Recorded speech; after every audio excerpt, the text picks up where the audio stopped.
दिल्ली में भी औकात नहीं है और झारखंड में भी औकात नहीं है। अब बिहार में अपना औकात दिखलाना चाहते हैं कि 20 सीट हमको मिले तो अच्छा है, लेकिन बिहार विधानसभा में एक और खलबली मच गई है। जीतन राम मांझी का बयान कहीं ना कहीं एनडीए को झकझोर के रख दिया है। अब लगता है कि कब टूट जाएगी पार्टी, कब बिछड़ जाएगी, ये पता भी नहीं चलता। और उसको लेकर करके जिस तरह से बयानबाजी कर रहे हैं, जिस तरह से वो बातें रख रहे हैं, वो कहीं ना कहीं एनडीए के लिए एक चुनौती हो चुका है। एक बिहार में एक तरह से राजनीतिक फिर से भूचाल आ रहा है। एक बंद होता तो एक चालू होता है, एक बंद होता तो दूसरा चालू हो जाता, तीसरा चालू होता, ऐसे कर करके ये कुछ ना कुछ घटनाएं चलते ही रह रही है। और लगता है कि ये पूरी जो वातावरण जो कहते हैं बिहार विधानसभा का, ये इलेक्शन तक का ऐसा ही सुगबुगाहट चलते रहेगा और कुछ न कुछ ऐसे मिजाज बनते रहेंगे। और कहीं ना कहीं अगर देखा जाए तो जीतन राम मांझी ने जिस तरह से बयान दिया है और तो हम अब बिहार में अपना औकात दिखलाना चाहते हैं और कह दिए कि मुझे अब लगता है कि कैबिनेट पद छोड़ना पड़ेगा। यानी सांसद रहे, गया के सांसद है, कैबिनेट में मंत्री हैं और अब बात करते हैं कि अब मुझे कैबिनेट छोड़ने की बात कर रहे हैं। इसको लेकर के पूरी सनसनीखेज बसी है। लेकिन ऐसा उन्होंने क्यों कहा, कहा कि कैबिनेट हमको छोड़ना पड़ेगा।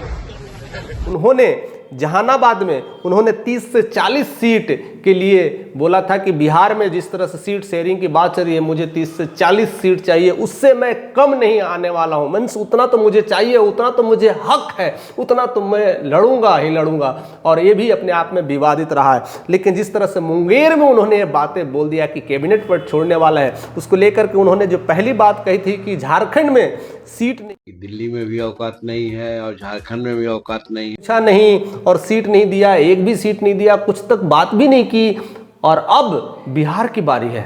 अब मैं छोड़ने वाला नहीं हूं, बिहार तो मेरी सरजमी है और यहां पर अगर मांझी पीछे रह गया तो जिंदगी भर पीछे रहेगा। उसके वजूद के आधार पर उन्हें सीट तो मिलना ही चाहिए। और बिहार में कहीं ना कहीं जीतन राम मांझी का वजूद है और यह सीट कहीं ना कहीं हम इसीलिए मांग रहे हैं। इससे सिर्फ मांझी को फायदा नहीं है, इससे सिर्फ एनडीए को ही फायदा होगा। जितनी सीट हम जीतेंगे तो एनडीए के साथ ही रह करके के कार्यकाल को संभालेंगे। लेकिन पता नहीं, हमें तो कोई वैल्यू ही नहीं दिया जा रहा है और इसको लेकर के पूरी तरह गर्जना कर रहे हैं। यानी जीतन राम मांझी का यह बयान कहीं ना कहीं बिहार की पॉलिटिक्स में एक अलग ही मंच पे ला कर रख दिया है। यानी हम पार्टी अब पूरी तरह से हम के जो दावे हैं उस हम दावे में उतर रही है और कह रही है कि अब हम 30 से 40 सीट से नीचे नहीं आने वाले हैं। कभी कभी तो 40 सीट कहते हैं कि 40 से नीचे नहीं आने वाले हैं। कहीं कहीं ऐसे न्यूज का कहना है कि 40 सीट पर लड़िए हम, लेकिन 20 से 30 या जो भी सीटें की बात कर रहे हैं, अगर वो उतने सीट ले लेंगे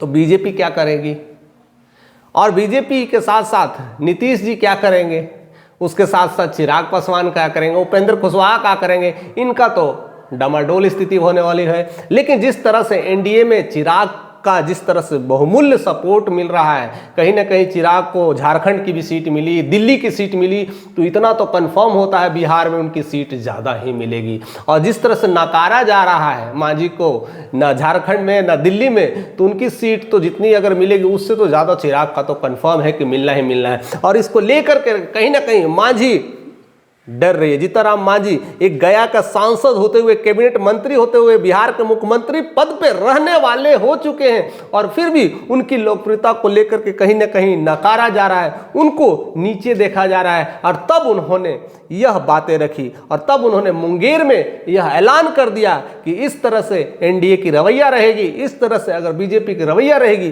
तो मुझे लगता है कैबिनेट पद, लगता है कि कैबिनेट हमको छोड़ना पड़ेगा।